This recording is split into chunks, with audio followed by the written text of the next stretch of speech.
ਦਿੱਲੀ ਸਿੱਖ ਗੁਰਦੁਆਰਾ ਪ੍ਰਬੰਧਕ committee ਵੱਲੋਂ ਜਥੇਦਾਰ ਗੁਰਦੇਵ ਸਿੰਘ ਕੌਂਕੇ ਦੀ 31ਵੀਂ ਬਰਸੀ ਮਨਾਈ ਗਈ ਹੈ, ਜਿੱਥੇ ਮਤਾ ਪਾਸ ਕੀਤਾ ਗਿਆ ਕਿ 15 ਜਨਵਰੀ ਨੂੰ ਸ਼੍ਰੀ ਅਕਾਲ ਤਖਤ ਸਾਹਿਬ ਦੇ ਜਥੇਦਾਰ ਨੂੰ ਪ੍ਰਕਾਸ਼ ਸਿੰਘ ਬਾਦਲ ਤੋਂ ਫਖਰੇ ਕੌਮ ਜਿਹੜਾ ਅਵਾਰਡ ਆ ਉਹ ਵਾਪਸ ਲੈਣ ਦੀ ਅਪੀਲ ਕੀਤੀ ਹੈ। ਮੁੱਖ ਮੰਤਰੀ ਭਗਵੰਤ ਮਾਨ ਨੂੰ ਜਥੇਦਾਰ ਕੌਂਕੇ ਦੇ ਕਾਤਲਾਂ ਉੱਤੇ ਕਾਨੂੰਨੀ ਕਾਰਵਾਈ ਕਰਨ ਲਈ ਮੰਗ ਪੱਤਰ ਸੌਂਪਣ ਦਾ ਫੈਸਲਾ ਕੀਤਾ ਹੈ। ਉੱਥੇ ਇੱਕ ਇਨਸਾਫ ਕਮੇਟੀ ਬਣਾਉਣ ਦਾ ਫੈਸਲਾ ਕੀਤਾ ਗਿਆ ਕਿ ਜਥੇਦਾਰ ਕੌਂਕੇ ਦੇ ਕਾਤਲਾਂ ਤੇ ਬਚਾਉਣ ਵਾਲਿਆਂ ਵਿਰੁੱਧ ਦਿੱਲੀ ਸਿੱਖ ਗੁਰਦੁਆਰਾ ਪ੍ਰਬੰਧਕ ਕਮੇਟੀ ਤੇ ਪੰਥਕ ਨੁਮਾਇੰਦਿਆਂ ਦੀ ਇੱਕ ਸਾਂਝੀ ਇਨਸਾਫ ਕਮੇਟੀ ਜਿਹੜੀ ਆ ਬਣਾਈ ਜਾਊਗੀ। ਇਹ ਕਿਹਾ ਜਾ ਰਿਹਾ ਸੀਗਾ ਕਿ ਜਿਹੜੇ ਲੋਕ ਜਥੇਦਾਰ ਕੌਂਕੇ ਦੇ ਕਤਲ ਦੀ ਜਾਂਚ ਰਿਪੋਰਟ ਅਕਾਲ ਤਖਤ ਸਾਹਿਬ ਤੇ ਲੈ ਕੇ ਆਏ ਨੇ, ਜਾਂ ਜਿਹੜੇ ਇਸ ਮਸਲੇ ਉੱਤੇ ਚਾਹੁੰਦੇ ਆ ਕਿ ਕਾਰਵਾਈ ਹੋਵੇ ਉਹਨਾਂ ਦੁਸ਼ਟਾਂ ਦੇ ਖਿਲਾਫ, ਵੀ ਉਹ ਸਾਰੇ ਦੇ ਸਾਰੇ ਬਾਦਲ ਦਲ ਵੱਲੋਂ ਇਹ ਕਿਹਾ ਜਾ ਰਿਹਾ ਸੀ ਕਿ ਕਾਂਗਰਸ ਦੇ ਏਜੰਟ। ਤੋਂ ਪਹਿਲਾਂ ਜਿਨ੍ਹਾਂ ਨੂੰ ਕਾਂਗਰਸ ਦੇ ਏਜੰਟ ਕਿਹਾ ਜਾ ਰਿਹਾ ਸੀਗਾ, ਹੁਣ ਬੀਜੇਪੀ ਦੇ ਏਜੰਟ ਵੀ ਆ ਗਏ। ਜਦੋਂ 1998 ਦੇ ਵਿੱਚ ਇਸ ਕਤਲ ਦੀ ਜਾਂਚ ਕਰਵਾਈ ਗਈ, ਉਦੋਂ ਸਰਦਾਰ ਪ੍ਰਕਾਸ਼ ਸਿੰਘ ਬਾਦਲ ਮੁੱਖ ਮੰਤਰੀ ਸੀ, ਜਿਨ੍ਹਾਂ ਨੂੰ ਜਾ ਕੇ ਕਹਿਣਾ ਪਿਆ ਜੀ ਆਹ ਦਰਸ਼ਨ ਸਿੰਘ ਹਥੂਰ ਆ ਤੇ ਇਹਦੇ ਸਾਹਮਣੇ ਇਹ ਗੱਲ ਹੋਈ ਸੀ ਤੇ ਤੁਸੀਂ ਜਾਂਚ ਕਮਿਸ਼ਨ ਬਿਠਾਓ। ਉਦੋਂ ਇੱਕ ਲੋਕ ਕਮਿਸ਼ਨ ਵੀ ਬਣਿਆ ਕਿ ਜੇਕਰ ਬਾਦਲ ਨਹੀਂ ਮੰਨਦਾ ਤਾਂ ਆਪਾਂ ਇੱਕ ਲੋਕ ਕਮਿਸ਼ਨ ਬਣਾ ਲੈਂਦੇ। ਉਸ ਪੀਪਲਸ ਕਮਿਸ਼ਨ ਦੇ ਉੱਤੇ ਜਤਿੰਦਰ ਪੰਨੂ ਐਂਡ ਕੰਪਨੀ ਨੇ ਜਾ ਕੇ ਅਦਾਲਤ ਵਿੱਚ ਰੋਕ ਲਵਾਤੀ ਤੇ ਬਾਦਲ ਸਰਕਾਰ ਨੇ ਥਾਂ ਦੇ ਉੱਤੇ ਛਾਪੇ ਮਾਰ ਕੇ ਉਹਨਾਂ ਲੋਕਾਂ ਨੂੰ ਫੜਫੜਈਆ ਸ਼ੁਰੂ ਕਰ ਦਿੱਤਾ। ਹੋਣੀ ਤਾਂ ਸਾਰਿਆਂ ਦੇ ਲਈ ਇਨਕੁਆਇਰੀ ਮਾਰਕ ਸੀ ਜਿੰਨੇ ਇੱਥੇ ਪੰਜਾਬ 'ਚ ਨਜਾਇਜ਼ ਹੋਏ ਸੀ, ਬੜੇ ਮਾਮਲੇ ਸੀ, ਪਰ ਉਲਟਾ ਪੁਲਿਸ ਦਾ ਸਾਥ ਦੇਣ ਦੇ ਵਿੱਚ ਬਾਦਲ ਰੁੱਝ ਗਿਆ ਤੇ ਇਸ ਮਾਮਲੇ ਵਿੱਚ ਇਨਕੁਆਇਰੀ ਮਾਰਕ ਕਰ ਤਾਂ ਦਿੱਤੀ, ਪਰ ਦਿਲ 'ਚ ਉਦੋਂ ਹੀ ਸੋਚਿਆ ਹੈ ਸੀ ਇਨਸਾਫ ਕੋਈ ਨਹੀਂ ਦੇਣਾ। ਗੁਰਮੀਤ ਸਿੰਘ ਇੰਸਪੈਕਟਰ ਤਾਂ ਕਹਿੰਦਾ ਕਿ ਅਸੀਂ 2 ਜਨਵਰੀ ਨੂੰ ਜਥੇਦਾਰ ਨੂੰ ਚੱਕਿਆ ਤੇ ਉਦਣ ਹੀ ਉਹ ਭੱਜ ਗਿਆ ਸਾਡੀ ਹਿਰਾਸਤ ਤੋਂ ਗਿਆਨੀ ਗੁਰਦੇਵ ਸਿੰਘ ਕੌਂਕੇ। ਜਦੋਂ ਕਿ ਇਸ ਗੱਲ ਦਾ ਸਬੂਤ, ਇਸ ਗੱਲ ਦਾ ਗਵਾਹ ਤਾਂ ਖੁਦ ਬਾਦਲ ਸਾਹਿਬ ਆ। ਜਦੋਂ ਭਾਈ ਕੌਂਕੇ ਦੇ ਲਈ ਲੋਕ ਮਿਲੇ ਤੇ ਉਦੋਂ ਸਰਦਾਰ ਪ੍ਰਕਾਸ਼ ਸਿੰਘ ਬਾਦਲ ਨੇ ਮਾਨ ਸਿੰਘ ਗਰਚੇ ਦੇ ਘਰੋਂ ਟੈਲੀਫੋਨ ਕੀਤਾ ਤਾਂ ਇਹਨਾਂ ਦੇ ਖਿਲਾਫ ਸਾਰੇ ਤੱਥ ਲੱਭ ਕੇ ਜਾਂਚ ਕੀਤੀ ਜਾਵੇ। ਅੱਜ ਚਾਹੇ ਦਿੱਲੀ ਸਿੱਖ ਗੁਰਦੁਆਰਾ ਪ੍ਰਬੰਧਕ ਕਮੇਟੀ ਦੇ ਬਹੁਤ ਸਾਰੇ ਮਾਮਲਿਆਂ ਦੇ ਵਿੱਚ ਜਾਂ ਉਹਦੀ ਸੋਚ ਵਿੱਚ ਜੋ ਮਰਜ਼ੀ ਫਰਕ ਹੋਵੇ, ਪਰ ਆਹ ਜਿਹੜਾ ਹੈਗਾ ਵੀ ਪੰਥ ਰਤਨ ਫਖਰੇ ਕੌਮ ਬਾਦਲ ਤੋਂ ਲਓ, ਇਹ ਮੰਗ ਤਾਂ ਸਦਾ ਹੀ ਉੱਠਦੀ ਰਹੀ। ਟੀਵੀ 84 ਉੱਤੇ ਪ੍ਰੋਗਰਾਮ ਖਬਰ ਦੀ ਖਬਰ ਦੇਖ ਰਹੇ ਹੈ ਸਾਰੇ ਦਰਸ਼ਕਾਂ ਨੂੰ ਮੈਂ ਸਰਬਜੀਤ ਸਿੰਘ ਘੁਮਾਣ ਫਤਿਹ ਅਰਜ਼ ਕਰਦਾ ਜੀ। ਵਾਹਿਗੁਰੂ ਜੀ ਕਾ ਖਾਲਸਾ, ਵਾਹਿਗੁਰੂ ਜੀ ਕੀ ਫਤਿਹ। ਅੱਜ ਦਿੱਲੀ ਸਿੱਖ ਗੁਰਦੁਆਰਾ ਪ੍ਰਬੰਧਕ ਕਮੇਟੀ ਵੱਲੋਂ ਜਥੇਦਾਰ ਗੁਰਦੇਵ ਸਿੰਘ ਕੌਂਕੇ ਦੀ 31ਵੀਂ ਬਰਸੀ ਮਨਾਈ ਗਈ ਹੈ, ਜਿੱਥੇ ਮਤਾ ਪਾਸ ਕੀਤਾ ਗਿਆ ਕਿ 15 ਜਨਵਰੀ ਨੂੰ ਸ਼੍ਰੀ ਅਕਾਲ ਤਖਤ ਸਾਹਿਬ ਦੇ ਜਥੇਦਾਰ ਨੂੰ ਪ੍ਰਕਾਸ਼ ਸਿੰਘ ਬਾਦਲ ਤੋਂ ਫਖਰੇ ਕੌਮ ਜਿਹੜਾ ਅਵਾਰਡ ਆ ਉਹ ਵਾਪਸ ਲੈਣ ਦੀ ਅਪੀਲ ਕੀਤੀ ਹੈ। ਦੂਜਾ, ਮੁੱਖ ਮੰਤਰੀ ਭਗਵੰਤ ਮਾਨ ਨੂੰ ਜਥੇਦਾਰ ਕੌਂਕੇ ਦੇ ਕਾਤਲਾਂ ਉੱਤੇ ਕਾਨੂੰਨੀ ਕਾਰਵਾਈ ਕਰਨ ਲਈ ਮੰਗ ਪੱਤਰ ਸੌਂਪਣ ਦਾ ਫੈਸਲਾ ਕੀਤਾ। ਤੀਜਾ, ਉੱਥੇ ਇੱਕ ਇਨਸਾਫ ਕਮੇਟੀ ਬਣਾਉਣ ਦਾ ਫੈਸਲਾ ਕੀਤਾ ਗਿਆ ਕਿ ਜਥੇਦਾਰ ਕੌਂਕੇ ਦੇ ਕਾਤਲਾਂ ਤੇ ਬਚਾਉਣ ਵਾਲਿਆਂ ਵਿਰੁੱਧ ਦਿੱਲੀ ਸਿੱਖ ਗੁਰਦੁਆਰਾ ਪ੍ਰਬੰਧਕ ਕਮੇਟੀ ਤੇ ਪੰਥਕ ਨੁਮਾਇੰਦਿਆਂ ਦੀ ਇੱਕ ਸਾਂਝੀ ਇਨਸਾਫ ਕਮੇਟੀ ਜਿਹੜੀ ਆ ਬਣਾਈ ਜਾਊਗੀ। ਚੌਥਾ, ਉਹਨਾਂ ਨੇ ਇਹ ਐਲਾਨ ਕੀਤਾ ਕਿ ਜਥੇਦਾਰ ਗੁਰਦੇਵ ਸਿੰਘ ਕੌਂਕੇ ਦੀ ਯਾਦ 'ਚ ਪਿੰਡ ਕੌਂਕੇ ਵਿਖੇ ਵੱਡਾ ਸ਼ਹੀਦੀ ਸਮਾਗਮ ਕੀਤਾ ਜਾਊਗਾ। ਹੁਣ ਸਾਫ਼ ਜੀ ਗੱਲ ਆ ਕਿ ਪਹਿਲਾਂ ਹੀ ਸਿੱਖ ਸਫਾਂ ਦੇ ਵਿੱਚ ਜਿਹੜਾ ਘਸਮਾਨ ਮੱਚਿਆ ਹੋਇਆ ਹੋਰ ਤੇਜ਼ ਹੋਊਗਾ।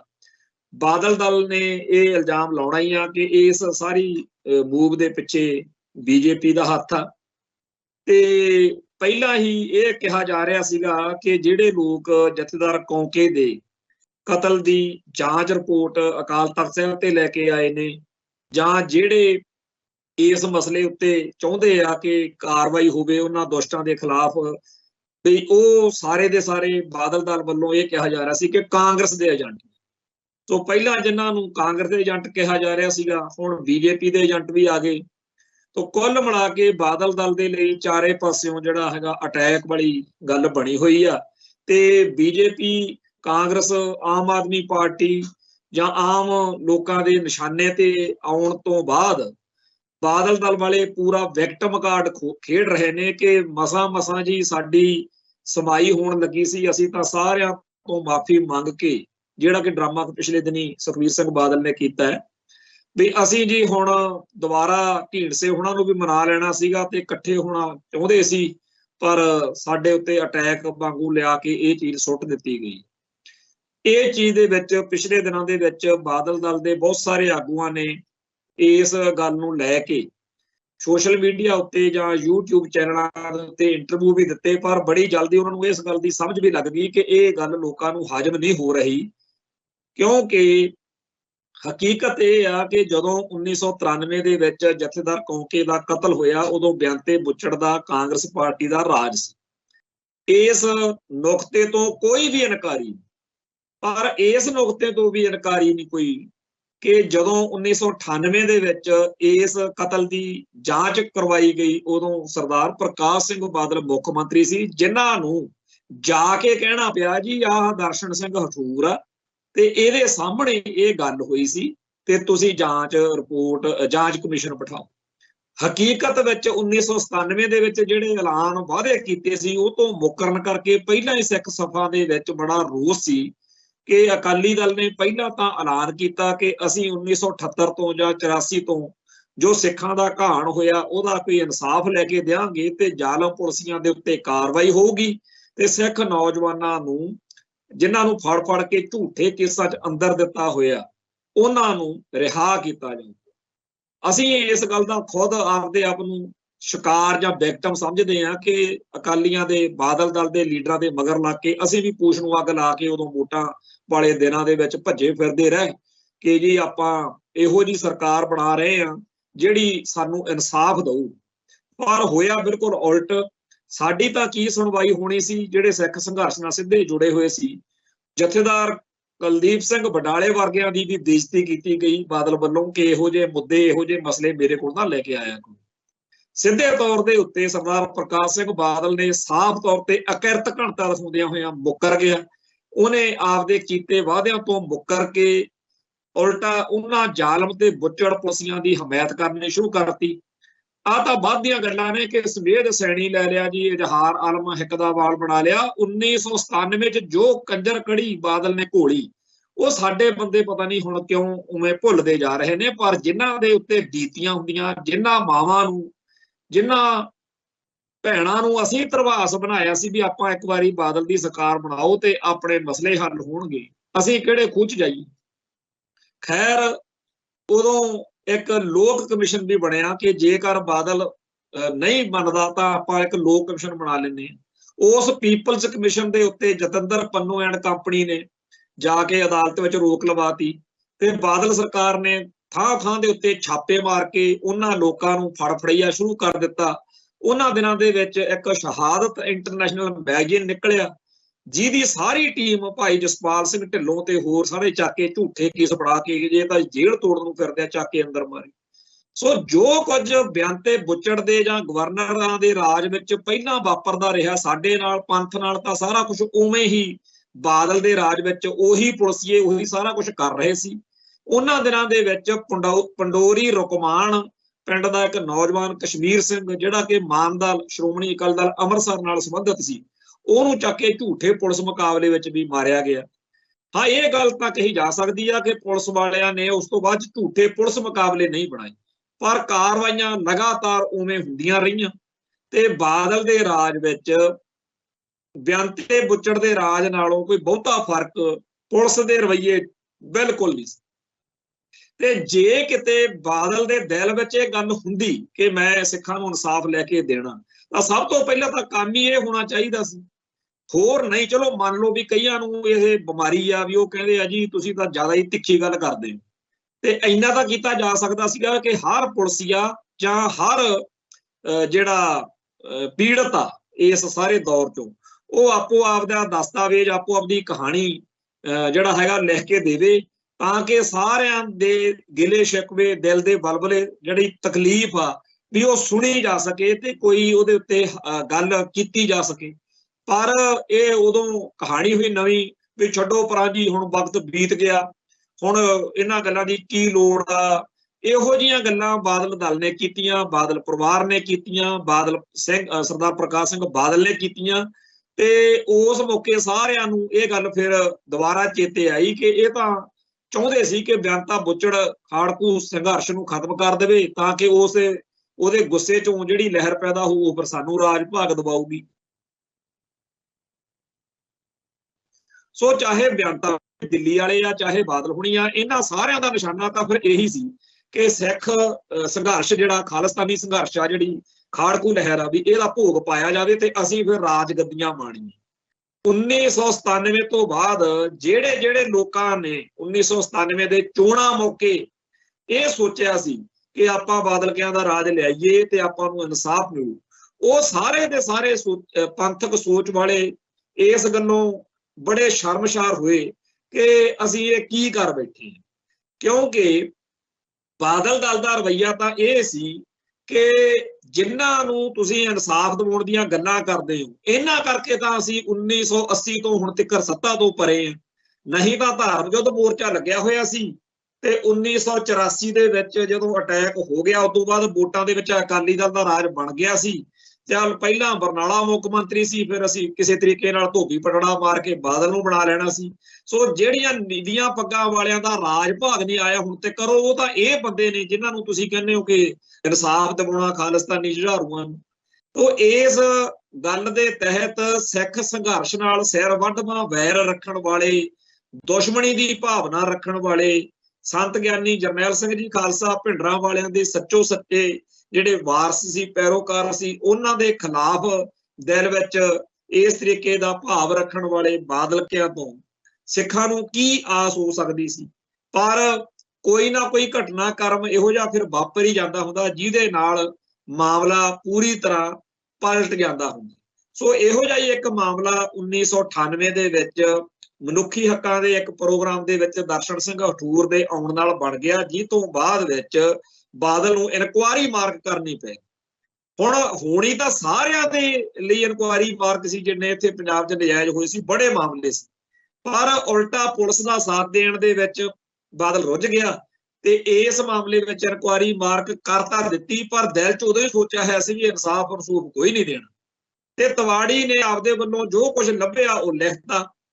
ਉਹਦੇ ਵਿੱਚ ਉਸ ਰਿਪੋਰਟ ਦੇ ਵਿੱਚ ਅੱਜ ਇਹ ਸਵਾਲ ਖੜਾ ਹੁੰਦਾ ਹੈ ਕਿ ਗੁਰਮੀਤ ਸਿੰਘ ਇੰਸਪੈਕਟਰ ਤਾਂ ਕਹਿੰਦਾ ਕਿ ਅਸੀਂ 2 ਜਨਵਰੀ ਨੂੰ ਜਥੇਦਾਰ ਨੂੰ ਚੱਕਿਆ ਤੇ ਉਦਣ ਹੀ ਉਹ ਭੱਜ ਗਿਆ ਸਾਡੀ ਹਿਰਾਸਤ ਚੋਂ ਗਿਆਨੀ ਗੁਰਦੇਵ ਸਿੰਘ ਕੌਂਕੇ, ਜਦੋਂ ਕਿ ਇਸ ਗੱਲ ਦਾ ਸਬੂਤ, ਇਸ ਗੱਲ ਦਾ ਗਵਾਹ ਤਾਂ ਖੁਦ ਬਾਦਲ ਸਾਹਿਬ ਆ, ਜਿਨ੍ਹਾਂ ਨੇ ਸਵਰਨੇ ਘੋਟਣੇ ਨਾਲ 25 ਦਸੰਬਰ ਨੂੰ ਜਦੋਂ ਭਾਈ ਕੌਂਕੇ ਨੂੰ ਚੱਕਿਆ ਪੁਲਿਸ ਨੇ, ਉਸ ਤੋਂ ਬਾਅਦ ਜ਼ੁਲਮ ਕੀਤਾ ਤੇ ਭਾਈ ਕੌਂਕੇ ਨੂੰ 2 ਜਨਵਰੀ ਤੱਕ ਜ਼ੁਲਮ ਕਰਕੇ ਉਹਨਾਂ ਨੂੰ ਕਤਲ ਕੀਤਾ।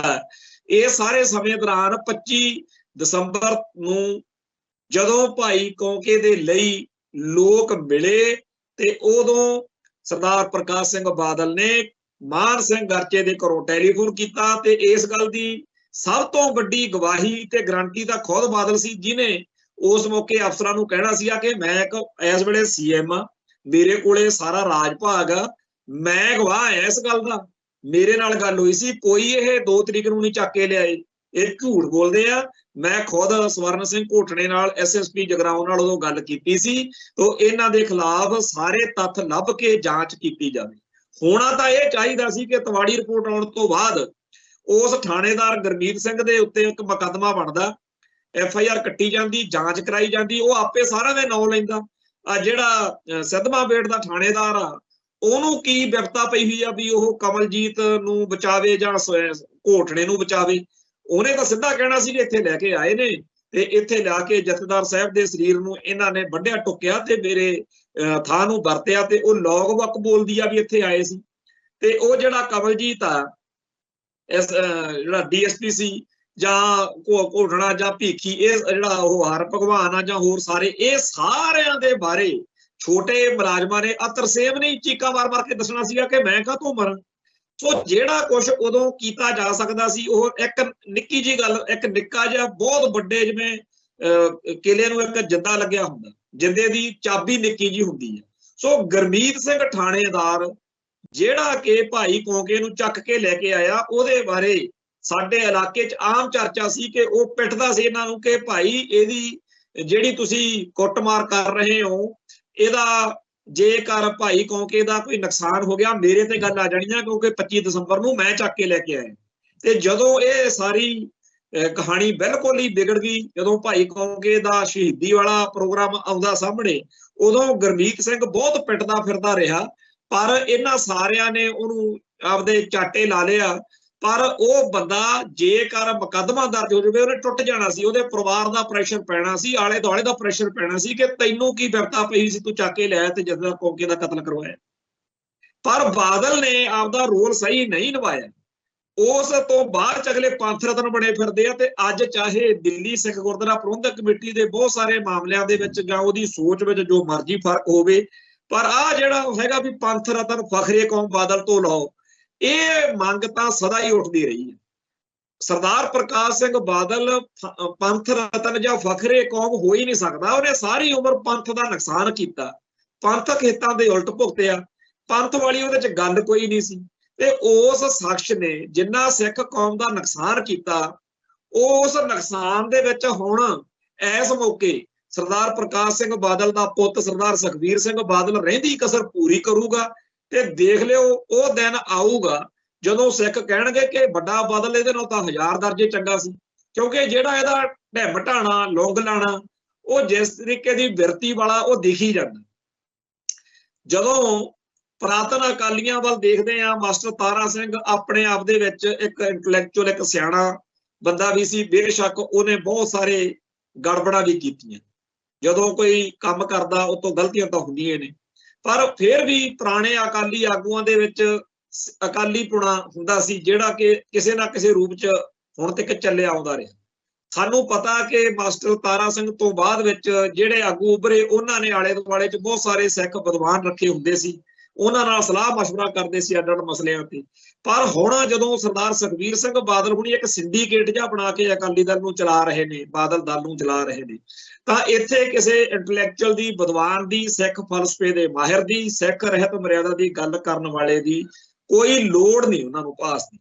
ਉਹਨਾਂ ਨੂੰ ਲੱਗਦਾ ਕਿ ਬਸ ਸਾਡੇ ਆ ਜਿਹੜੇ ਬੰਟੀ ਰਮਾਣਾ, ਟੈਂਕੀ ਫਿੰਕੀ ਇਹੋ ਜਿਹੇ ਬੰਦੇ ਨੇ ਸਾਨੂੰ ਜਿਵੇਂ ਕਹਦੇ ਆ ਠੀਕ ਆ। ਸੋ ਜਿਵੇਂ ਕਾਂਗਰਸ, ਬੀਜੇਪੀ, ਕਾਮਰੇਡ ਤੇ ਹੋਰ ਨੇ, ਉਵੇਂ ਦਾ ਇਹਨਾਂ ਨੇ ਇਹ ਅਕਾਲੀ ਦਲ ਬਾਦਲ ਬਣਾਇਆ ਹੋਇਆ, ਜਿਹਦੇ ਵਿੱਚ ਸਿੱਖੀ ਦੀ ਜਾਂ ਸਿੱਖਾਂ ਦੀ ਕੋਈ ਇਹਦੇ 'ਚ ਥਾਂ ਗੁੰਜਾਇਸ਼ ਹੈ ਨਹੀਂ। ਸੋ ਇਹੋ ਜਿਹੇ ਗਰੁੱਪ ਨੂੰ ਅਕਾਲੀ ਦਲ ਕਹਿਣਾ, ਇਹੋ ਜਿਹੇ ਗਰੋਹ ਨੂੰ, ਗਰੋਹ ਦੇ ਮੁਖੀ ਨੂੰ ਫਖਰੇ ਕੌਮ ਜਾਂ ਪੰਥ ਰਤਨ ਕਹਿੰਦੇ ਫਿਰਨਾ, ਇਹ ਬਿਲਕੁਲ ਹੀ ਇੱਕ ਅਣਜੋੜ ਜੀ ਗੱਲ ਹੈ। ਖੈਰ, ਹੁਣ ਇਹ ਮਸਲਾ ਜਿਹੜਾ ਹੈ ਇਹ ਆਉਣ ਵਾਲੇ ਦਿਨਾਂ ਦੇ ਵਿੱਚ ਬਹੁਤ ਤੇਜ਼ੀ ਨਾਲ ਇੱਕ ਹੋਰ ਪੋਜੀਸ਼ਨ ਜਿਹੜੀ ਉਹ ਲਵੇਗਾ, ਕਿਉਂਕਿ ਬਾਦਲ ਦਲ ਵਾਲੇ ਤਾਂ ਪਹਿਲਾਂ ਹੀ ਪਿੱਟਦੇ ਸੀ ਕਿ ਇਹ ਮਸਲਾ ਉਠਾਉਣ ਵਾਲੇ ਕਾਂਗਰਸ ਦੇ ਏਜੰਟ ਨੇ। ਹੁਣ ਕਹਿਣਗੇ ਕਿ ਜੀ ਇਹ ਤਾਂ ਹੁਣ ਬੀਜੇਪੀ ਮਗਰ ਆ, ਕਿਉਂਕਿ ਦਿੱਲੀ ਸਿੱਖ ਗੁਰਦੁਆਰਾ ਪ੍ਰਬੰਧਕ ਕਮੇਟੀ ਮਨਜਿੰਦਰ ਸਿੰਘ ਸਰਸੇ ਹੋਣੀ ਜਾਂ ਕਾਲਕੇ ਹੋਣਾ ਬਾਰੇ ਸਭ ਨੂੰ ਪਤਾ ਹੀ ਆ। ਹੁਣ ਜਿਹੜੇ ਆਗੂ ਪਿਛਲੇ ਲੰਮੇ ਅਰਸੇ ਤੋਂ ਬਾਦਲਕਿਆਂ ਦੇ ਖਿਲਾਫ ਹਰ ਮੋਰਚੇ ਦੀ ਅਗਵਾਈ ਕਰਦੇ ਰਹੇ, ਬਰਗਾੜੀ, ਬਾਈਬਲ ਕਾਂਡ ਜਾਂ ਹੋਰ ਮਸਲਿਆਂ ਦੇ ਮੌਕੇ, ਉਹ ਸਾਰੇ ਆਗੂ ਤੇ ਦਿੱਲੀ ਸਿੱਖ ਗੁਰਦੁਆਰਾ ਪ੍ਰਬੰਧਕ ਕਮੇਟੀ ਤੇ ਹੋਰ ਸਾਰੇ ਰਲ ਮਿਲ ਕੇ ਇਸ ਮੌਕੇ ਇੱਕ ਸੇਮ ਪੇਜ ਤੇ, ਇੱਕੋ ਸਫੇ ਤੇ ਨੇ। ਤੋਂ ਬਾਦਲ ਦਲ ਦਾ ਇਸ ਮੌਕੇ ਜੋ ਹਾਲ ਆ ਉਹਦੇ ਵਿੱਚ ਇੱਕ ਸਾਨੂੰ ਸਾਫ਼ ਦਿਖ ਰਿਹਾ ਵੀ ਇੱਕ ਪਾਸੇ ਸਿੱਖ ਭਾਈਚਾਰਾ, ਸਿੱਖ ਸਮਾਜ ਆ ਜਿਹਦੇ ਅੱਡ-ਅੱਡ ਹਿੱਸੇ, ਅੱਡ-ਅੱਡ ਸੈਕਸ਼ਨ ਨੇ, ਤੇ ਇੱਕ ਪਾਸੇ ਇਕੱਲਾ ਬਾਦਲ ਪਰਿਵਾਰ ਜਾਂ ਬਾਦਲ ਦਲ। ਹੁਣ ਇਸ ਗੱਲ ਨੂੰ ਸਮਝਣ ਦੀ ਲੋੜ ਆ ਕਿ 1994-95 ਤੋਂ ਜਿਹੜਾ ਰੂਪ ਸਰੂਪ, ਜਿਹੜੀ ਨੀਤੀ ਦੇ ਉੱਤੇ ਬਾਦਲ ਦਲ ਚੱਲ ਰਿਹਾ ਸੀ, ਉਹਦੇ 'ਚ ਅੰਤ ਆਹੀ ਹੋਣਾ ਸੀ। ਬਹੁਤੇ ਦੂਰ ਦੀ ਗੱਲ ਜੇ ਨਾ ਹੀ ਕਰੀਏ ਕਿ ਕਦੋਂ ਪੰਥ ਅਤੇ ਸਿੱਖ ਭਾਈਚਾਰੇ ਦੇ ਉਲਟ ਚੱਲ ਕੇ ਬਾਦਲ ਦਲ ਨੇ ਪੋਜੀਸ਼ਨਾਂ ਲਈਆਂ, ਜੇ ਆਪਾਂ ਹੁਣ ਦੇ ਦੌਰ ਦੀ ਹੀ ਚਰਚਾ ਕਰ ਲਈਏ ਤਾਂ ਤੁਹਾਡੇ ਸਾਡੇ ਸਾਰਿਆਂ ਦੇ ਸਾਹਮਣੇ ਆ ਕਿ ਹੋਣਾ ਤਾਂ ਇਹ ਚਾਹੀਦਾ ਸੀ ਕਿ ਖਾਲਸਾ ਪੰਥ ਵੱਲ ਬਾਦਲ ਦਲ ਖੜਦਾ, ਸਰਸੇ ਵਾਲੇ ਦੇ ਖਿਲਾਫ ਭੁਗਤਦਾ, ਪਰ ਸਰਸੇ ਵਾਲੇ ਦੇ ਹੱਕ ਵਿੱਚ ਖੜੇ। ਹਾਲਾਂਕਿ ਸਭ ਨੂੰ ਪਤਾ ਸੀ ਕਿ ਉਹਨਾਂ ਨੇ ਪਾਵਰ ਸਰੂਪ ਚੋਰੀ ਕੀਤਾ ਹੋਇਆ, ਇਹਨਾਂ ਨੇ ਗੋਲੀਆਂ ਚਲਵਾ ਕੇ ਸਿੱਖ ਕੁੱਟੇ, ਸਿੱਖ ਮਾਰੇ, ਸਿੱਖਾਂ ਦੇ ਉੱਤੇ ਜ਼ੁਲਮ ਕੀਤਾ, ਸਰਸੇ ਵਾਲਿਆਂ ਦਾ ਸਾਥ ਦਿੱਤਾ, ਪੰਥ ਦੇ ਖਿਲਾਫ ਭੁਗਤੇ। ਫਿਰ ਉਸ ਤੋਂ ਬਾਅਦ ਵਿੱਚ ਅਕਾਲ ਤਖਤ ਸਾਹਿਬ ਦੇ ਹੁਕਮਨਾਮੇ ਦੀ ਗੱਲ ਆ ਗਈ। ਅਕਾਲ ਤਖਤ ਸਾਹਿਬ ਦਾ ਹੁਕਮਨਾਮਾ ਹੋਇਆ ਸੀ, ਇਹਦੇ ਬਾਵਜੂਦ ਪੱਤਰਕਾਰ ਇੱਥੇ, ਚਾਹੇ ਉਹ ਬਹੁਤ ਹੀ ਜ਼ਿਆਦਾ ਉਦੋਂ ਆਪਦੀ ਸਾਖ ਗਵਾ ਚੁੱਕਿਆ ਸੀ ਗਿਆਨੀ ਗੁਰਜਨ ਸਿੰਘ, ਪਰ ਉਹਨੂੰ ਪੱਤਰਕਾਰਾਂ ਨੇ ਪੁੱਛਿਆ ਕਿ ਜੀ ਇਲੈਕਸ਼ਨਾਂ ਨੇ, ਵੋਟਾਂ ਨੇ, ਤੇ ਪਤਾ ਲੱਗਿਆ ਵੀ ਸਰਸੇ ਵਾਲੇ ਨੂੰ ਮਿਲਣ ਜਾ ਰਹੇ ਆ ਬਾਦਲ ਦਲ ਦੇ ਲੀਡਰ। ਉਹਨੇ ਕਿਹਾ ਵੀ ਜਿਹੜਾ ਵੀ ਸਿਆਸੀ ਆਗੂ ਸਰਸੇ ਵਾਲਿਆਂ ਨਾਲ ਤਾਲਮੇਲ ਕਰੂਗਾ, ਹੁਕਮਨਾਮੇ ਦੀ ਉਲੰਘਣਾ ਕਰੂਗਾ, ਉਹਦੇ ਉੱਤੇ ਪੰਥਕ ਰਵਾਇਤਾਂ ਅਨੁਸਾਰ ਹੁਕਮਨਾਮੇ ਦੀ ਉਲੰਘਣਾ ਬਾਰੇ ਮਸਲੇ ਤੇ ਕਾਰਵਾਈ ਕੀਤੀ ਜਾਊਗੀ।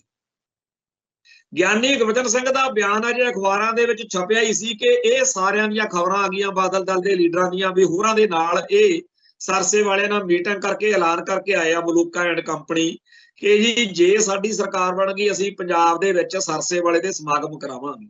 ਇਸ ਗੱਲ ਦੇ ਨਾਲ ਜਿੱਥੇ ਅਕਾਲ ਤਖਤ ਸਾਹਿਬ ਦੇ ਹੁਕਮਨਾਮੇ ਦੀ ਹੇਠੀ ਹੋਈ ਉੱਥੇ ਨਾਲ ਦੀ ਨਾਲ ਸਿੱਖ ਸਮਾਜ ਨੂੰ ਪਹਿਲੀ ਵਾਰ ਅਰਦਾਸਾਂ ਕਰਨੀਆਂ ਪਈਆਂ ਵੀ ਸੱਚੇ ਪਾਤਸ਼ਾਹ ਇਹਨਾਂ ਦੀ ਸਰਕਾਰ ਨਾ ਬਣ ਜੇ, ਕਿਉਂਕਿ ਇਹ ਸਰਸੇ ਵਾਲੇ ਨੂੰ ਲਿਆਉਣਗੇ ਤੇ ਪੰਥ ਰੋਕਣ ਜਾਊਗਾ, ਪੰਜਾਬ ਦੇ ਹਰ ਘਰ ਦੇ ਵਿੱਚ ਲੋਥਾਂ ਸੱਥਰ ਵਿਛਣਗੇ। ਸੋ ਜਿਹੜੇ ਬਾਦਲ ਦਲ ਨੇ ਸਿੱਖ ਹੱਕਾਂ ਤੇ ਸਿੱਖ ਹਿੱਤਾਂ ਦੇ ਉਲਟ ਸਟੈਂਡ ਲਿਆ ਹੋਇਆ ਸੀ ਉਹਨੂੰ ਇਸ ਗੱਲ ਦੀ ਕੋਈ ਸ਼ਰਮ ਨਹੀਂ ਸੀ ਕਿ ਅਸੀਂ ਅਕਾਲ ਤਖਤ ਸਾਹਿਬ ਦੇ ਹੁਕਮਨਾਮੇ ਦੀ ਉਲੰਘਣਾ ਕਰ ਰਹੇ ਹਾਂ। ਬਾਅਦ ਵਿੱਚ ਭਾਂਡੇ ਮਾਂਜ ਲਾਂਗੇ, ਬਾਅਦ ਵਿੱਚ ਅਸੀਂ ਇੱਥੇ ਤਨਖਾਹ ਭੁਗਤ ਲਵਾਂਗੇ, ਪਰ ਅਸੀਂ ਹੁਣ ਸਰਸਲ ਦੀਆਂ ਵੋਟਾਂ ਲੈਣੀਆਂ ਸਿੱਖਾਂ ਦੀ ਤੇ ਸਿੱਖੀ ਦੀ ਹੇਠੀ ਕਰਨੀ। ਇੱਥੇ ਉਹ ਗੱਲ ਚੇਤੇ ਕਰੋ ਜਦੋਂ 1980-81 ਦੇ ਦੌਰ ਵਿੱਚ ਇੱਕ ਵਾਰੀ ਮਨਜੀਤ ਸਿੰਘ ਜੀਕੇ ਦਾ ਪਿਓ ਜਥੇਦਾਰ ਸੰਤੋਖ ਸਿੰਘ ਉਹਨੇ ਕੋਈ ਗੜਬੜ ਕੀਤੀ ਜਿਹਦੀ ਕਰਕੇ ਉਥੇ ਅਕਾਲ ਤਖਤ ਸਾਹਿਬ ਤੋਂ ਉਹਨੂੰ ਸਮਣ ਹੋ ਗਿਆ ਵੀ ਅਕਾਲ ਤਖਤ ਸਾਹਿਬ ਤੇ ਪੇਸ਼ ਹੋ। ਇੰਦਰਾ ਚਾਹੁੰਦੀ ਸੀ ਕਿ ਅਕਾਲ ਤਖਤ ਸਾਹਿਬ ਤੇ ਜਥੇਦਾਰ ਨਾ ਜਾਵੇ ਤੇ ਜਥੇਦਾਰ ਸੰਤੋਖ ਸਿੰਘ ਅਕਾਲ ਤਖਤ ਨੂੰ ਨੀਵਾਂ ਦਿਖਾਵੇ ਵੀ ਮੈਨੂੰ ਤੁਹਾਡੀ ਪਰਵਾਹ ਨਹੀਂ।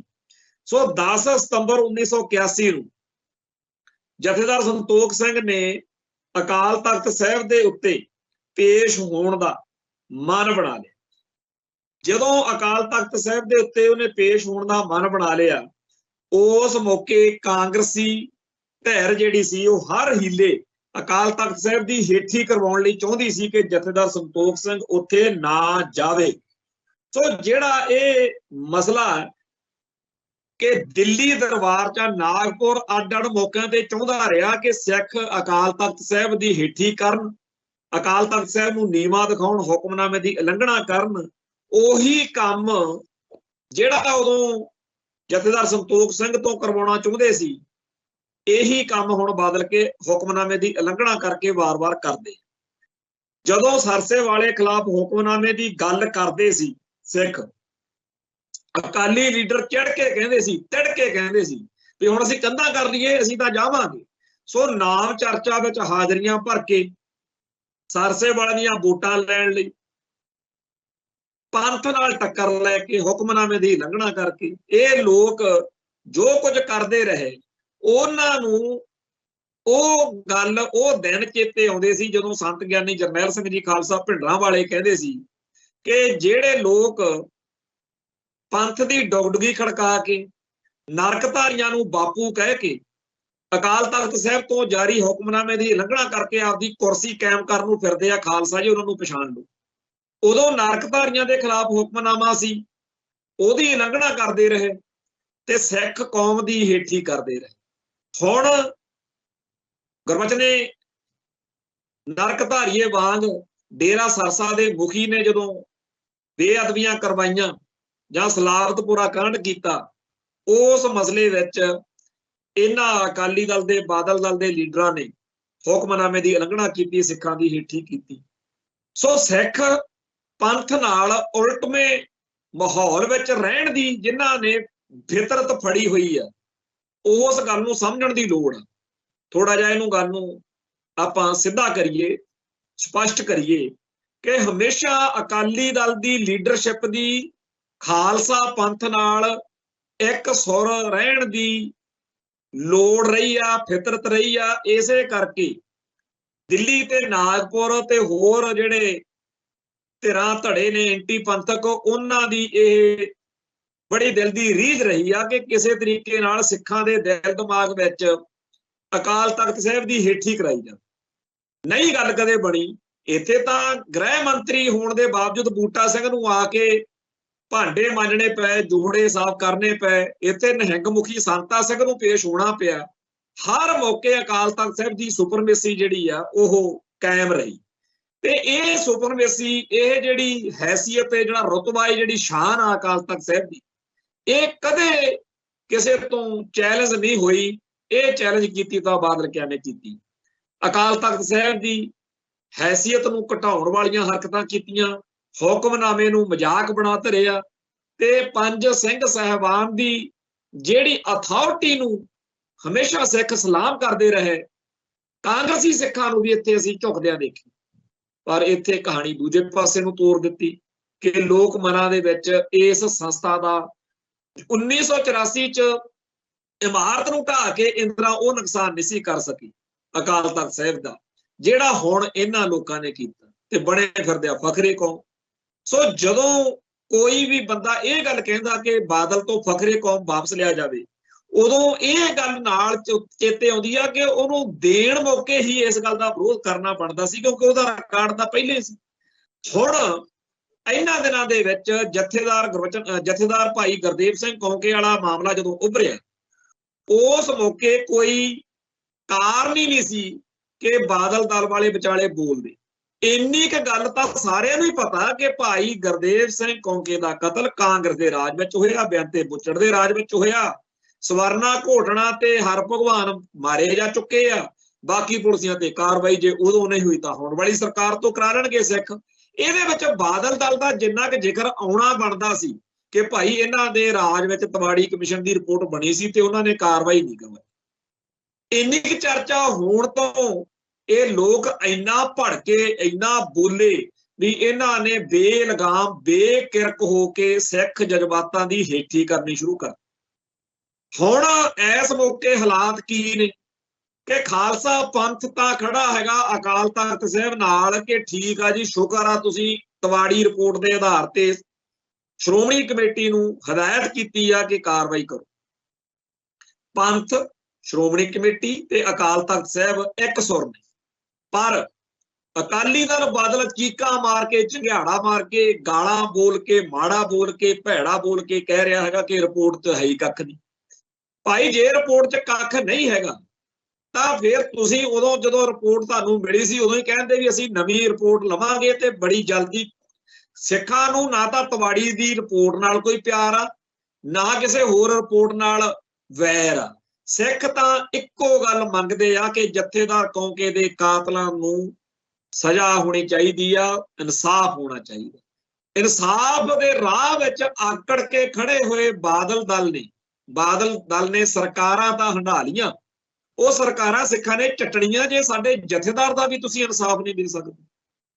ਹੁਣ ਇਸ ਸਾਰੇ ਮਸਲੇ ਨਾਲ ਇਹ ਗੱਲ ਦੁਬਾਰਾ ਕੇਂਦਰ ਵਿੱਚ ਆ ਗਈ ਤੇ ਸਿੱਖ ਕੌਮ ਦੇ ਹੱਕਾਂ ਹਿੱਤਾਂ ਦੀ ਲੜਾਈ ਲੜਨ ਵਾਲਿਆਂ ਅਤੇ ਬਾਦਲ ਦਲ ਦੇ ਵਿਚਾਲੇ ਫੇਰ ਟਕਰਾਵੇਂ ਜਿਹੜੇ ਆ ਰਿਸ਼ਤੇ ਉਹ ਫੇਰ ਬਣਦੇ ਦਿਖ ਰਹੇ ਨੇ, ਜਿਹਦੇ ਵਿੱਚ ਬਾਦਲ ਦਲ ਦੀ ਲੀਡਰਸ਼ਿਪ ਆਉਣ ਵਾਲੇ ਦਿਨਾਂ ਦੇ ਵਿੱਚ ਹੋਰ ਜ਼ਿਆਦਾ ਜਿਹੜੀ ਹੈਗੀ ਆ ਗੱਲ ਨੂੰ ਵਧਾਉਣ ਵਾਲੇ ਪਾਸੇ ਨੂੰ ਜਾ ਸਕਦੀ ਆ। ਤੇ ਦਿੱਲੀ ਸਿੱਖ ਗੁਰਦੁਆਰਾ ਪ੍ਰਬੰਧਕ ਕਮੇਟੀ ਨੇ ਜੋ ਕਦਮ ਅੱਜ ਚੱਕੇ ਆ, ਇਹਦੇ ਨਾਲ ਜਿਹੜੀ ਗੱਲ ਥੋੜੀ ਜਿਹੀ ਠੰਡੀ ਪਈ ਲੱਗਦੀ ਸੀ ਲੋਕਾਂ ਨੂੰ, ਕਿਉਂਕਿ ਜਦੋਂ ਕੋਈ ਮਸਲਾ ਉੱਭਰਦਾ ਨਾਲ ਕੋਈ ਹੋਰ ਮਸਲਾ ਆ ਜਾਂਦਾ, ਫਿਰ ਉਹ ਮਸਲਾ ਕੇਂਦਰ 'ਚ ਆ ਜਾਂਦਾ, ਪਹਿਲੋਂ ਵਾਲਾ ਪਿੱਛੇ ਰਹਿ ਜਾਂਦਾ। ਤੋਂ ਇਸ ਗੱਲ ਦੇ ਉੱਤੇ ਜਿਵੇਂ ਮਹੇਸ਼ਿੰਦਰ ਸਿੰਘ ਬਾਦਲ ਫਰਮਾ ਰਹੇ ਸੀ ਕਿ ਜੀ ਜੋ 2-4 ਦਿਨ ਦੀ ਗੱਲ ਆ ਇਹਨੂੰ ਭੁੱਲ, ਪਰ ਹੁਣ ਸਾਫ਼ ਦਿਖ ਰਿਹਾ ਕਿ ਜਦੋਂ ਆ ਜਿਹੜਾ ਪੰਥ ਰਤਨ ਫਖਰੇ ਕੌਮ ਆ ਇਹ ਵਾਪਸ ਲੈਣ ਦੇ ਸੱਦੇ ਦਿੱਤੇ ਜਾਣ ਤੇ ਕਾਤਲਾਂ ਤੇ ਕਾਰਵਾਈ ਲਈ ਮੰਗ ਪੱਤਰ ਭਗਵੰਤ ਮਾਨ ਨੂੰ, ਉਧਰੋਂ ਇੱਕ ਇਨਸਾਫ ਕਮੇਟੀ ਤੇ ਉਧਰੋਂ ਕੌਂਕੇ 'ਚ ਸਮਾਗਮ, ਇਹ ਸਾਰੀਆਂ ਗੱਲਾਂ ਦੇ ਨਾਲ ਮਸਲਾ ਜਿਹੜਾ ਹੈਗਾ ਉਹ ਹੋਰ ਜ਼ਿਆਦਾ ਕਸਮਾਉਣ ਵਾਲਾ ਬਣੂਗਾ, ਹੋਰ ਜ਼ਿਆਦਾ ਤਲਖੀ ਵਾਲਾ ਬਣੂਗਾ। ਬੇਸ਼ੱਕ ਜਿਹੜਾ ਰਾਮ ਮੰਦਿਰ ਦੇ ਸੱਦੇ ਵਾਲਾ ਪ੍ਰੋਗਰਾਮ ਆ ਜਥੇਦਾਰ ਅਕਾਲ ਤਖਤ ਨੂੰ ਜੋ ਸੱਦਾ ਪੱਤਰ ਆਇਆ, ਉਹਦੇ ਕਰਕੇ ਜਾਂ ਹੋਰ ਬਹੁਤ ਸਾਰੇ ਮਸਲਿਆਂ ਕਰਕੇ ਇੱਕ ਵਾਰ ਲੋਕਾਂ ਨੂੰ ਲੱਗਿਆ ਸੀ ਕਿ ਜਥੇਦਾਰ ਕੌਂਕੇ ਵਾਲੀ ਕਹਾਣੀ ਹੁਣ ਥੋੜੀ ਜਿਹੀ ਸ਼ਾਇਦ ਪਿੱਛੇ ਪੈ ਜੇ, ਪਰ ਏਦਾਂ ਮੁਸ਼ਕਲ ਆ। ਜਥੇਦਾਰ ਕੌਂਕੇ ਦਾ ਹੀ ਨਹੀਂ, 1978 ਤੋਂ ਜੋ ਸਾਡੇ ਤੇ ਜ਼ੁਲਮ ਹੋਇਆ ਤੇ ਜ਼ੁਲਮਾਂ ਦਾ ਇਨਸਾਫ ਦਿਵਾਉਣ ਦੇ ਰਾਹ ਵਿੱਚ ਸਭ ਤੋਂ ਵੱਡਾ ਰੋੜਾ ਬਾਦਲ ਦਲ ਬਣਿਆ, ਕਿਉਂਕਿ ਕਾਂਗਰਸ ਨੇ ਤਾਂ ਜ਼ੁਲਮ ਕੀਤਾ ਸੀ। ਬਾਦਲ ਦਲ ਵਾਲੇ ਪਿੱਟਦੇ ਆ ਕਿ ਕਾਂਗਰਸ ਦਾ ਨਾਂ ਨਹੀਂ ਲੈਂਦੇ। ਕਾਂਗਰਸ ਤੋਂ ਇਨਸਾਫ ਕਿਹਨੇ ਕਦੋਂ ਹੋਣਾ ਸੀ? ਕਾਂਗਰਸ ਤੋਂ ਇਨਸਾਫ ਕਾਂਗਰਸ ਦੇ ਮੁੱਖ ਮੰਤਰੀ ਬਣੇ ਹੋਏ ਕੈਪਟਨ ਅਮਰਿੰਦਰ ਸਿੰਘ ਨੇ ਤਾਂ ਖੁਦ ਮੰਨਿਆ ਕਿ ਮੈਂ 21 ਨੌਜਵਾਨ ਪੇਸ਼ ਕਰਾਏ, ਅਨੋਖ ਸਿੰਘ ਉਬੋਕੇ ਹੁਣੀ, ਤੇ ਉਹ ਸਾਰਿਆਂ ਦੇ ਕਤਲ ਕਰਤੇ। ਉਹ ਤਾਂ ਆਪ ਕੁਛ ਨਹੀਂ ਕਰ ਸਕੇ। ਅਕਾਲੀ ਦਲ ਤੋਂ ਇਨਸਾਫ ਦੀ ਤਵੱਕੋ ਕਰਨ ਦੇ ਨਾਲ ਨਾਲ ਸਾਨੂੰ ਇਹ ਵੀ ਚੇਤੇ ਆ ਕਿ ਤੁਸੀਂ ਸਾਨੂੰ ਦਮ ਗੱਜੇ ਮਾਰ ਕੇ ਪਰਨ ਕਰਦੇ ਸੀ, ਅਹਿਦ ਕਰਦੇ ਸੀ ਕਿ ਸਾਨੂੰ ਇੱਕ ਵਾਰੀ ਸੱਤਾ ਦਿਵਾਓ ਤਾਂ ਸਹੀ। ਤੇ ਜਦੋਂ ਤੁਸੀਂ ਝੂਠੇ ਹੋ, ਜਦੋਂ ਤੁਸੀਂ ਮੁੱਕਰੇ ਹੋ, ਤੇ ਪੰਥ ਜੇ ਗੱਲ ਕਰਦਾ ਫਿਰ ਹੁਣ ਕਾਂਗਰਸ ਦੇ ਏਜੰਟ ਨਾ ਬਣਾਓ ਜਿਹੜੇ ਸਿੱਖੀ ਦੀ ਗੱਲ ਕਰਦੇ ਆ। ਖੈਰ, ਸਿੱਖਾਂ ਦਾ ਨਿਸ਼ਾਨਾ ਇਸ ਗੱਲ ਦੇ ਨਾਲ ਨਾ ਤਾਂ ਪਿੱਛੇ ਪੈਣਾ, ਨਾ ਇਹ ਲੜਾਈ ਨੇ ਕੋਈ ਹੋਰ ਰਾਹ ਲੈਣਾ। ਇਹ ਜਿਹੜਾ ਸਾਰਾ ਕੁਝ ਸਾਨੂੰ ਜਿਸ ਪਾਸੇ ਤੋਰਦਾ ਉਹ ਹੈਗਾ ਖਾਲਿਸਤਾਨ। ਸੋ ਖਾਲਿਸਤਾਨ ਦੇ ਸੰਘਰਸ਼ ਦੀਆਂ ਇਹ ਘਟਨਾਵਾਂ, ਇਹ ਗੱਲਾਂ ਨਾਲ ਦੀ ਨਾਲ ਚੱਲਣੀਆਂ। ਜਿਵੇਂ ਉਹ ਮਹਾਭਾਰਤ ਚ ਕਿਹਾ ਜਾਂਦਾ ਨਾ ਵੀ ਤੈਨੂੰ ਭਾਈ ਦਿਖਦਾ ਕੀ ਆ, ਉਹ ਕਹਿੰਦਾ ਜੀ ਅਰਜੁਨ ਨੂੰ ਜਦੋਂ ਪੁੱਛਿਆ ਤਾਂ ਉਹ ਕਹਿੰਦਾ ਮੈਨੂੰ ਤਾਂ ਇਕੱਲੀ ਉਹ ਅੱਖ ਦਿਖਦੀ ਆ ਚਿੜੀ। ਸਾਡਾ ਵੀ ਨਿਸ਼ਾਨਾ ਖਾਲਿਸਤਾਨ ਹੀ ਹੈ, ਖਾਲਿਸਤਾਨ ਦੀ ਲੜਾਈ ਤਾਂ ਚੱਲਣੀ ਹੋਈ ਹੈ, ਪਰ ਇਹ ਮੁੱਦੇ ਵੀ, ਇਹ ਮਸਲੇ ਵੀ ਨਾਲ ਨਾਲ ਚੱਲਣੇ। ਜਿਵੇਂ ਅੱਜ ਦੇ ਦਿਨ ਨੂੰ ਖਾਲਸਾ ਪੰਥ ਚੇਤੇ ਕਰ ਰਿਹਾ ਕਿ 10 ਜਨਵਰੀ 1990 ਨੂੰ PAP ਜਲੰਧਰ ਦੇ ਵਿੱਚ ਇੱਕ ਬੰਬ ਧਮਾਕਾ ਹੋਇਆ, ਜਿਹਦੇ ਵਿੱਚ ਬੁੱਚੜ ਗੋਬਿੰਦ ਰਾਮ, ਜਿਹੜਾ ਕਿ ਬਟਾਲੇ ਚ, ਫਰੀਦਕੋਟ ਚ ਤੇ ਬਾਘੇ ਪੁਰਾਣੇ ਹੋਰ ਬਹੁਤ ਸਾਰੇ ਥਾਵਾਂ ਤੇ ਜ਼ੁਲਮ ਕਰਨ ਲਈ ਬਦਨਾਮ ਸੀ, ਜਿਹਦੇ ਬਾਰੇ ਵੱਡੀਆਂ ਵੱਡੀਆਂ ਰਿਪੋਰਟਾਂ ਮਨੁੱਖੀ ਹੱਕਾਂ ਦਾ ਘਾਣ ਕਰਨ ਬਾਰੇ ਛਪੀਆਂ। ਔਰ ਉਹਦੇ ਜ਼ੁਲਮ ਦੇ ਕਿੱਸੇ ਆ ਜਿਹੜੇ ਉਹ ਅੱਜ ਤੱਕ ਵੀ ਬਟਾਲੇ ਇਲਾਕੇ ਦੇ ਲੋਕ ਸੁਣਾਉਂਦੇ ਆ ਕਿ ਕਿਵੇਂ ਉਹਨੇ ਬੱਚਿਆਂ, ਬੀਬੀਆਂ ਤੇ ਬਜ਼ੁਰਗਾਂ ਤੇ ਜ਼ੁਲਮ ਢਾਇਆ, ਕਹਿਰ ਢਾਇਆ। ਇੰਨਾ ਭੈੜਾ ਇਨਸਾਨ ਜਿਹੜਾ ਇੰਨੀ ਨੀਚ ਬਿਰਤੀ ਰੱਖਦਾ ਸੀ ਕਿ ਤੁਸੀਂ ਗੁਰੂ ਗੋਬਿੰਦ ਸਿੰਘ ਦਾ ਅੰਮ੍ਰਿਤ ਛਕਿਆ, ਹੁਣ ਤੁਸੀਂ ਗੁਰੂ ਗੋਬਿੰਦ ਸਿੰਘ ਦੇ ਅੰਮ੍ਰਿਤ ਨੂੰ ਭੁੱਲ ਜਾਓ। ਗੋਬਿੰਦ ਰਾਮ ਬਹੁਤ ਮਾੜੇ ਸ਼ਬਦ, ਜਾਣੀ ਕਿ ਚਲੋ ਮੈਂ ਇਹ ਬੋਲਣੇ ਵੀ ਉਹ ਜਾਇਜ਼ ਸਮਝ। ਇਹੋ ਜਿਹੇ ਜ਼ਾਲਮ ਤੇ ਬੁੱਚੜ ਇਨਸਾਨ ਦੇ ਹੱਕ ਵਿੱਚ ਪੂਰਾ ਇੰਡੀਆ ਡਟ ਕੇ ਖੜਾ ਰਿਹਾ ਉਸ ਵੇਲੇ, ਉਹ ਅੱਡ ਗੱਲ। ਪਰ ਅੱਜ ਇਹ ਗੱਲ ਤਾਂ ਚਿਤਾਰੀ ਆ ਕਿ ਟਵਿੱਟਰ ਦੇ ਉੱਤੇ ਉਹਨੂੰ ਦੇਸ਼ ਭਗਤ, ਹੀਰੋ ਤੇ ਬੜਾ ਮਹਾਨ ਵਿਅਕਤੀ ਬਣਾ ਕੇ ਉਹਦੀਆਂ ਫੋਟੋਆਂ ਪੋਸਟ ਕੀਤੀਆਂ ਗਈਆਂ ਨੇ, ਤੇ ਉਹਨਾਂ ਵੱਲੋਂ ਕੀਤੀਆਂ ਗਈਆਂ ਨੇ ਜਿਹੜੇ ਕਹਿੰਦੇ ਆ ਸਾਡਾ ਰਾਮ ਮੰਦਿਰ ਸਿੱਖਾਂ ਨੇ ਲੈ ਕੇ ਦਿੱਤਾ, ਉੱਥੇ ਸਿੰਘ ਗਏ, ਅਸੀਂ ਤਾਂ ਸਿੱਖਾਂ ਦਾ ਸਤਿਕਾਰ ਹੀ ਬੜਾ ਕਰਦੇ ਹਾਂ। ਉਹ ਜ਼ਾਲਮ ਤੇ ਬੁੱਚੜ ਗੋਬਿੰਦ ਰਾਮ, ਜਿਹਦੇ ਬਾਰੇ ਖੁਦ KPS ਗਿੱਲ ਵਰਗੇ ਮੰਨਦੇ ਹੁੰਦੇ ਸੀ ਵੀ ਬਹੁਤ ਕਠੋਰ ਤੇ ਨਿਰਦਈ ਬੰਦੇ, ਇਹੋ ਜਿਹੇ ਬੁੱਚੜ ਤੇ ਜ਼ਾਲਮ ਗੋਬਿੰਦ ਰਾਮ ਨੂੰ ਜਿਨ੍ਹਾਂ ਨੇ ਉਹਦਾ ਕਹਿਰ ਝੱਲਿਆ, ਉਹਨਾਂ ਵਿੱਚ ਹੋਰ ਬੜੇ ਲੋਕ ਨੇ। ਘੱਟੋ ਘੱਟ 100 ਤੋਂ ਉੱਪਰ ਔਰਤਾਂ ਨੂੰ, ਬੀਬੀਆਂ ਨੂੰ ਬੰਦ ਕੀਤਾ ਹੋਇਆ ਸੀ। ਇੱਥੇ ਅੱਡ-ਅੱਡ ਥਾਣੇ 'ਚ ਬੀਕੋ ਨਾਂ ਦੀ ਇੱਕ ਉੱਥੇ ਫੈਕਟਰੀ ਸੀ, ਜਿਹਦੇ ਵਿੱਚ ਇਹ ਜ਼ੁਲਮ ਕਰਦਾ ਰਿਹਾ ਬਟਾਲੇ 'ਚ। ਤੇ ਭਾਈ ਮਹਿਲ ਸਿੰਘ ਬੱਬਰ ਤੇ ਭਾਈ ਕੁਲਵੰਤ ਸਿੰਘ ਬੱਬਰ, ਇਹਨਾਂ ਦੀਆਂ ਸਿੰਘਣੀਆਂ ਨੂੰ ਚੱਕ ਕੇ ਲੈ ਗਿਆ। ਭਾਈ ਕਰਨੈਲ ਸਿੰਘ ਪੰਜੋਲੀ ਨੂੰ, ਉਹਦਾ ਵਿਆਹ ਉਸੇ ਦਿਨ ਹੀ ਹੋਇਆ ਸੀ, ਉਹਨਾਂ ਨੂੰ ਚੱਕ ਕੇ ਲੈ ਗਿਆ, ਉੱਥੇ ਮੱਥਾ ਟੇਕਣ ਆਏ ਸੀ ਫਤਿਹਗੜ੍ਹ ਸਾਹਿਬ। ਹੋਰ ਬੜੇ ਲੋਕ, ਜਿਹੜਾ ਉਸ ਮੌਕੇ ਗੋਬਿੰਦ ਰਾਮ ਇੱਕ ਟੈਰਰ ਦਾ, ਇੱਕ ਦਹਿਸ਼ਤ ਦਾ ਪ੍ਰਤੀਕ ਬਣਿਆ ਹੋਇਆ ਸੀ, ਉਸ ਵਿਅਕਤੀ ਨੂੰ ਬਚਾਉਣ ਲਈ, ਉਹਦੇ ਹੱਕ ਵਿੱਚ ਡਟਣ ਵਾਲੇ ਲੋਕਾਂ ਨੂੰ ਅੱਜ ਉਹ ਇੱਕ ਦੇਸ਼ ਭਗਤ ਸੂਰਮਾ ਦਿਖ ਰਿਹਾ। ਪਰ ਧੰਨ ਦੇ ਨੇ ਉਹ ਸਾਡੇ ਨੌਜਵਾਨ, ਜਿਨ੍ਹਾਂ ਨੂੰ ਬੇਸ਼ੱਕ ਦੁਨੀਆ ਜੋ ਮਰਜ਼ੀ ਕਵੇ, ਪਰ ਉਹਨਾਂ ਨੇ ਕਮਾਲ ਕਰਤੀ।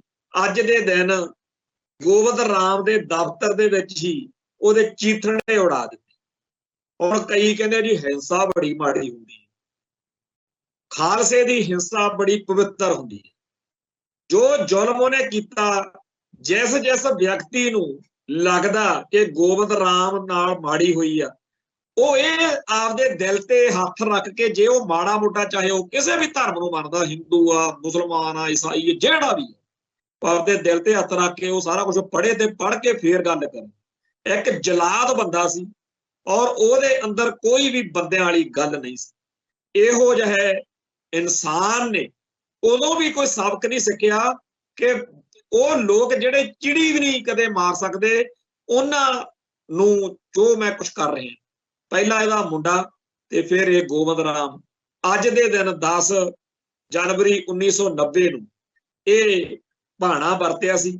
ਅੱਜ ਦੇ ਇਤਿਹਾਸ ਦੇ ਵਿੱਚ ਇਹ ਲੋਕ ਇਸ ਘਟਨਾਕ੍ਰਮ ਦੇ ਬਾਰੇ ਸ਼ਾਇਦ ਸਿੱਖ ਵੀ ਇਸ ਚੀਜ਼ ਨੂੰ ਅੱਜ ਇਸ ਤਰੀਕੇ ਨਾਲ ਨਾ ਚਿਤਾਰਦੇ, ਜੇ ਅੱਜ ਹਿੰਦੂ ਫਾਸਿਸਟ, ਫਾਸੀਵਾਦੀ, ਫਿਰਕੂ ਕੱਟੜਵਾਦੀ ਸੋਚ ਵਾਲੇ ਬੰਦੇ ਉਹਨੂੰ ਹੀਰੋ ਬਣਾ ਕੇ ਪੇਸ਼ ਨਾ ਕਰਦੇ। ਮੱਸੇ ਰੰਘੜ ਨੂੰ ਜਿਵੇਂ ਅਸੀਂ 2-2.5 ਸਦੀਆਂ ਬਾਅਦ ਵੀ ਨਹੀਂ ਭੁੱਲ ਸਕੇ, ਉਵੇਂ ਹੀ ਗੋਬਿੰਦ ਰਾਮ ਅਸੀਂ ਮੱਸੇ ਰੰਘੜ ਦੇ ਪਾਪ ਨੂੰ ਸੈਲੀਬ੍ਰੇਟ ਨਹੀਂ ਕੀਤਾ ਵੀ ਜਿਵੇਂ ਇਹ ਰਾਵਣ ਨੂੰ ਮਾਰ ਕੇ ਹਰ ਵਾਰੀ ਰਾਮਚੰਦਰ ਦਾ ਦਿਨ ਮਨਾਉਂਦੇ ਆ ਤੇ ਰਾਮਾਇਣ ਦੁਸਹਿਰਾ ਮਨਾਉਂਦੇ ਆ, ਦੀਵਾਲੀ ਮਨਾਉਂਦੇ। ਅਸੀਂ ਮੱਸਾ ਰੰਘੜ ਨੂੰ, ਉਹਦੇ ਪਾਪ ਨੂੰ, ਆਪਦੇ ਯੋਧਿਆਂ ਦੀ ਸੂਰਮਗਤੀ ਨੂੰ ਗਾਉਂਦੇ ਆ, ਸਾਡੇ ਢਾਡੀ ਰਾਗੀ ਕਰਦੇ ਆ ਗੱਲ। ਅਸੀਂ ਗੋਬਿੰਦ ਰਾਮ ਆ ਜਿਹੜਾ, ਇਹਨੂੰ ਵੀ ਸ਼ਾਇਦ ਐਵੇਂ ਇਤਿਹਾਸ ਵਿੱਚ ਮੱਸੇ ਰੰਘੜ ਵਾਂਗੂ ਦਾ ਥੋਂ ਬਣ ਗਿਆ ਸੀ ਬਸ ਸੀ, ਪਰ ਹੁਣ ਲੱਗਦਾ ਕਿ ਕਹਾਣੀ ਦੂਜੇ ਪਾਸੇ ਨੂੰ ਜਾਊਗੀ। ਆ ਸੋਸ਼ਲ ਮੀਡੀਆ ਦੇ ਦੌਰ ਵਿੱਚ ਜਦੋਂ ਇਹੋ ਜਿਹੇ ਜਲਾਦਾਂ ਦੀ ਚਰਚਾ ਇਹਨਾਂ ਨੂੰ ਹੀਰੋ ਦੇ ਰੂਪ ਦੇ ਵਿੱਚ ਕੀਤੀ ਜਾਊਗੀ, ਉਦੋਂ ਸਿੱਖ ਲਾਜ਼ਮੀ ਜਵਾਬ ਦੇਣਗੇ। ਇਸ ਪਾਪੀ ਨੇ ਮੁਗਲਾਂ ਤੋਂ ਭੈੜਾ ਜਿਹੜਾ ਸੀਗਾ ਸਾਨੂੰ ਅਹਿਸਾਸ ਕਰਾਇਆ। ਤੋਂ ਇਸ ਗੋਬਿੰਦ ਰਾਮ ਦੇ ਚੀਥੜੇ ਅੜਾਉਣ ਵਾਲੇ ਸੂਰਮਿਆਂ ਨੂੰ ਸਲਾਮ। ਇੱਥੋਂ ਇੱਕ ਨਿੱਕੀ ਜੀ ਗੱਲ ਕਰਕੇ ਸਮਾਪਤੀ ਕਰਦੇ ਹਾਂ।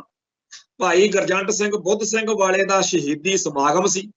ਮੈਂ ਉੱਥੇ ਸਟੇਜ ਤੇ ਭਾਈ ਦਲਜੀਤ ਸਿੰਘ ਬਿੱਟੂ ਨੂੰ ਵਿਸ਼ੇਸ਼ ਤੌਰ ਤੇ ਕਿਹਾ ਕਿ ਸਾਰੇ ਪੱਖ ਦੇ ਉੱਤੇ ਗੱਲ ਕਰਿਓ। ਉਹਨਾਂ ਨੇ ਇਸ ਬਾਰੇ ਬੋਲਦਿਆਂ ਉਦੋਂ ਦੱਸਿਆ ਸੀ ਕਿ ਜਿੱਦਣ ਗੋਬਿੰਦ ਰਾਮ ਨੂੰ ਉਡਾਇਆ ਗਿਆ ਤੇ ਅਸੀਂ ਜਿਸ ਠਾਰ ਤੇ ਸੀ, ਉੱਥੇ ਸਿੰਘ ਆਇਆ ਜਲੰਧਰ ਤੋਂ ਲੁਧਿਆਣੇ, ਉਹਨੇ ਆ ਕੇ, ਔਰ ਭਾਈ ਮਨਜਿੰਦਰ ਸਿੰਘ ਈਸੀ ਰਾਡੂ ਜਿਨ੍ਹਾਂ ਨੇ ਕਿਡਨੈਪ ਕੀਤਾ ਸੀ ਉਦੋਂ, ਉਹਨਾਂ ਨੇ ਵੀ ਇਹ ਗੱਲ ਦੱਸੀ ਜਿੰਦੇ ਸੁੱਖੇ ਨੂੰ ਛਡਾਉਣ ਲਈ ਰਾਡੂ ਦੀ ਕਿਡਨੈਪਿੰਗ ਹੋਈ ਸੀ। ਭਈ ਜਦੋਂ ਅਰਦਾਸਾ ਸੋਧਿਆ ਗਿਆ ਉਸ ਤੋਂ ਬਾਅਦ ਵਿੱਚ 1 ਮਿੰਟ ਦੇ ਵਿੱਚ ਭਾਈ ਬੁੱਧ ਸਿੰਘ ਵਾਲੇ ਨੇ ਇਹਦੀ ਜ਼ਿੰਮੇਵਾਰੀ ਭਾਈ ਜਗਰਾਜ ਸਿੰਘ ਤੂਫਾਨ ਹੁਣਾਂ ਦੇ ਵੱਲੋਂ ਭੇਜਤੀ।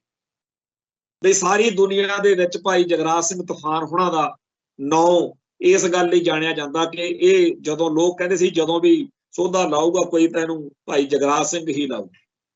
ਸੋ ਭਾਈ ਜਗਰਾਜ ਸਿੰਘ ਨਾਂ ਦੇ ਉੱਤੇ ਜ਼ਿੰਮੇਵਾਰੀ ਲੱਗੀ ਅਖਬਾਰਾਂ 'ਚ। ਉਹ ਸਾਰੀ ਖਾਲਿਸਤਾਨ ਲਿਬਰੇਸ਼ਨ ਫੋਰਸ ਤੇ ਫੈਡਰੇਸ਼ਨ ਵਾਲੇ ਤੇ ਹੋਰ ਸਿੰਘਾਂ ਨੇ, ਜਿਹਦੇ ਵਿੱਚ ਪੁਲਿਸ ਮੁਲਾਜ਼ਮ ਜਿਹੜੇ PAP 'ਚ ਕੰਮ ਕਰਦੇ ਸੀ, ਉਹ ਵੀ ਇਸ ਐਕਸ਼ਨ ਵਿੱਚ ਖਾਲਸਾ ਪੰਥ ਦੇ ਹੀਰੋ ਬਣ ਕੇ ਉੱਭਰੇ, ਜਿਨ੍ਹਾਂ ਨੇ ਇਸ ਕਾਰਵਾਈ 'ਚ ਹਿੱਸਾ ਪਾਇਆ। ਸੋ ਇਹ ਜਿਹੜਾ ਐਕਸ਼ਨ, ਇਹ ਜਿਹੜੀ ਕਾਰਵਾਈ ਹੋਈ, ਇਹਦੀ ਗੱਲ ਕਰਦਿਆਂ ਹੋਇਆਂ ਉੱਥੋਂ ਸਟੇਜ ਤੋਂ ਜਦੋਂ ਆਖਿਆ ਗਿਆ ਕਿ ਇੱਕ ਅੱਜ ਦਾ ਵਕਤ ਬਾਅਦ ਜਦੋਂ ਕਿਸੇ ਦਾ ਕੋਈ ਸੋਸ਼ਲ ਉਹਦੇ ਅਖਬਾਰਾਂ 'ਚ ਨਾਂ ਛਪਣ ਤੋਂ ਰਹਿ ਜੇ ਜਾਂ ਸਟੇਜ ਤੋਂ ਨਾਂ ਬੋਲਣ ਤੋਂ ਰਹਿ ਜੇ ਤਾਂ ਲੋਕ ਇਤਰਾਜ਼ ਕਰਦੇ ਆ ਕਿ ਜੀ ਮੇਰੇ ਨਾਂ ਨਹੀਂ ਬੋਲਿਆ। ਤੇ ਇੱਕ ਉਹ ਸੂਰਮੇ ਸੀ ਜਿਨ੍ਹਾਂ ਨੇ ਐਡਾ ਵੱਡਾ ਕਾਰਨਾਮਾ ਕੀਤਾ ਤੇ ਉਹਨਾਂ ਨੇ ਇਸ ਸੇਵਾ ਨੂੰ ਭਾਈ ਜਗਰਾਜ ਸਿੰਘ ਤੂਫਾਨ ਤੇ ਹੋਰ ਸਿੰਘਾਂ ਦੇ ਪੇਟੇ ਲੇਖੇ ਪਾ ਦਿੱਤਾ। ਤੇ ਭਾਈ ਜਗਰਾਜ ਸਿੰਘ ਤੂਫਾਨ ਦਾ ਹੀ ਅੱਜ ਹੈ ਉਹ ਸਾਰਾ ਕਾਰਨਾਮਾ ਖਾਲਸਾ ਪੰਥ ਦੇ ਸਾਰੇ ਜੁਝਾਰੂ ਸੂਰਮਿਆਂ ਲਈ, ਸਾਰੇ ਪੰਥ ਲਈ ਸਤਿਕਾਰ ਵਾਲਾ। ਪਰ ਇਹ ਗੱਲ ਬੜੀ ਵੱਡੀ ਹੈ। ਸੋ ਅਸੀਂ ਅੱਜ ਜਿੱਥੇ ਇਸ ਜ਼ੁਲਮ ਨੂੰ, ਇਸ ਕਹਿਰ ਨੂੰ ਜਿਹੜਾ ਉਸ ਦੌਰ ਵਿੱਚ ਹੋਇਆ, ਜਿੱਥੇ ਭਾਈ ਜਗਰਾਜ ਸਿੰਘ ਤੂਫਾਨ ਵਰਗੇ ਹੀਰੋ, ਭਾਈ ਗੁਰਜੰਟ ਸਿੰਘ ਬੁੱਧ ਸਿੰਘ ਵਰਗੇ ਹੀਰੋ ਤੇ ਹੋਰ ਸਾਡੇ ਇਹੋ ਜਿਹੇ ਅਨੇਕਾਂ ਹੀ ਯੋਧੇ ਤੇ ਜਿਨ੍ਹਾਂ ਨੇ ਖਾਲਸਾ ਪੰਥ ਦੀ ਪੱਗ ਜਿਹੜੀ ਪੈਰਾਂ 'ਚ ਰੋਲਦੀ ਫਿਰਦੀ ਸੀ ਉਹਨੂੰ ਚੱਕ ਕੇ ਸਿਰ ਤੇ ਰੱਖਿਆ। ਉੱਥੇ ਅਸੀਂ ਇਸ ਗੱਲ ਦੀ ਇੱਕ ਕਹਿ ਕੇ ਸਮਾਪਤੀ ਕਰਦੇ ਹਾਂ ਕਿ ਅੱਜ ਦੇ ਸੋਸ਼ਲ ਮੀਡੀਆ ਦੇ ਦੌਰ ਵਿੱਚ ਇੱਕ ਬਹੁਤ ਖਤਰਨਾਕ ਟ੍ਰੈਂਡ ਚੱਲ ਰਿਹਾ। 1984 ਤੋਂ ਲੈ ਕੇ ਜੋ ਯੋਧਿਆਂ ਨੇ ਕੁਰਬਾਨੀਆਂ ਕੀਤੀਆਂ, ਕਮਾਈ ਕੀਤੀ, ਉਦੋਂ ਤੋਂ ਦਿੱਲੀ ਦਰਬਾਰ ਨੇ ਕਰੋੜਾਂ ਰੁਪਏ ਖਰਚੇ ਆ ਕਿ ਲੋਕਾਂ ਤੋਂ ਕਹਾਉਣਾ ਕਿ ਸੰਤ ਭਿੰਡਰਾਂ ਵਾਲੇ ਮਾੜੇ ਸੀ, ਖਾਲਿਸਤਾਨ ਬਿਲਕੁਲ ਗਲਤ ਹੈ ਤੇ ਖਾੜਕੂ ਬਹੁਤ ਭੈੜੇ ਸੀ। ਇਹ ਗੱਲ ਕਹਾਉਣ ਵਿੱਚ ਅੱਜ ਤੱਕ ਤਾਂ ਦਿੱਲੀ ਦਰਬਾਰ ਅਸਫਲ ਰਿਹਾ। ਪਰ ਹੁਣ ਦੇਖ ਰਹੇ ਆ ਸੋਸ਼ਲ ਮੀਡੀਆ ਦੇ ਉੱਤੇ ਸਿੱਖਾਂ ਦੇ ਘਰੇ ਜੰਮ ਕੇ ਔਰ ਸਾਡੇ ਬਹੁਤ ਸਾਰੇ ਪੰਥਕ ਵੀਰਾਂ ਦੀਆਂ ਫੋਟੋਆਂ ਲਾ ਕੇ ਇਹੋ ਜਿਹੇ ਫੇਸਬੁੱਕ WhatsApp ਖਾਤੇ ਬਣਾਏ ਜਾ ਰਹੇ ਨੇ, ਜਿਨ੍ਹਾਂ ਦੇ ਰਾਹੀਂ ਸਿੱਖ ਸੰਘਰਸ਼ ਦੇ ਸ਼ਹੀਦਾਂ, ਜੁਝਾਰੂਆਂ ਅਤੇ ਯੋਧਿਆਂ ਦੇ ਬਾਰੇ ਨਾਵਾਚਕ ਗੱਲਾਂ ਲਿਖ ਕੇ ਉਹਨਾਂ ਦਾ ਜਿਹੜਾ ਹੈਗਾ ਕਰਤਾਰਕੁਸ਼ੀ ਕੀਤੀ ਜਾਂਦੀ ਹੈ। ਪਰ ਏਦਾਂ ਚੰਦ ਉੱਤੇ ਥੁੱਕਿਆਂ ਕੁਛ ਨਹੀਂ ਬਣਦਾ ਹੁੰਦਾ। ਇਹ 2-4 ਦਿਨ ਦੀ ਖੇਡ ਹੁੰਦੀ ਆ। ਜਿਵੇਂ ਭਾਈ ਗੁਰਦੇਵ ਸਿੰਘ ਕੌਂਕੇ ਦਾ ਕਤਲ ਦਾ ਮਾਮਲਾ ਇੰਨੇ ਟਾਈਮ ਬਾਅਦ ਉੱਭਰ ਕੇ ਫੇਰ ਦੁਬਾਰਾ ਸਹੀ ਨੂੰ ਸਹੀ ਤੇ ਗਲਤ ਨੂੰ, ਅੱਜ ਸਾਰਿਆਂ ਨੂੰ ਪਤਾ ਕਿ ਬਾਦਲ ਕਿਆ ਨੇ ਕੀ ਕੀਤਾ, ਬਿਆੰਤੇ ਬੁੱਚੜ ਤੇ KPS ਗਿੱਲ ਨੇ ਕੀ ਕੀਤਾ, ਘੋਟਣੇ ਨੇ ਕੀ ਕੀਤਾ। ਅੱਜ ਵੀ ਇਸ ਕਾਂਡ ਦੇ ਵਿੱਚ ਜਿਹੜੇ ਲੋਕਾਂ ਨੇ ਹਿੱਸਾ ਲਿਆ, ਉਹਨਾਂ ਦੇ ਘਰ ਪਰਿਵਾਰ, ਉਹਨਾਂ ਦਾ ਆਲਾ ਦੁਆਲਾ ਸਾਰਿਆਂ ਦੇ ਹੋਸ਼ ਉੱਡੇ ਰਹਿੰਦੇ ਹੋਣੇ ਆ ਵੀ ਸਾਡੇ ਬਾਰੇ ਦੁਨੀਆ ਕੀ ਗੱਲਾਂ ਕਰਦੀ ਹੋਊਗੀ। ਸੋ ਪਾਪ ਕਰਨ ਵਾਲਾ ਉਦੋਂ ਨਹੀਂ ਸੋਚਦਾ, ਪਰ ਉਹਦੀਆਂ ਪੁਸ਼ਤਾਂ ਤੱਕ, ਨਸਲਾਂ ਤੱਕ ਇਹ ਗੱਲ ਜਾਂਦੀ ਆ।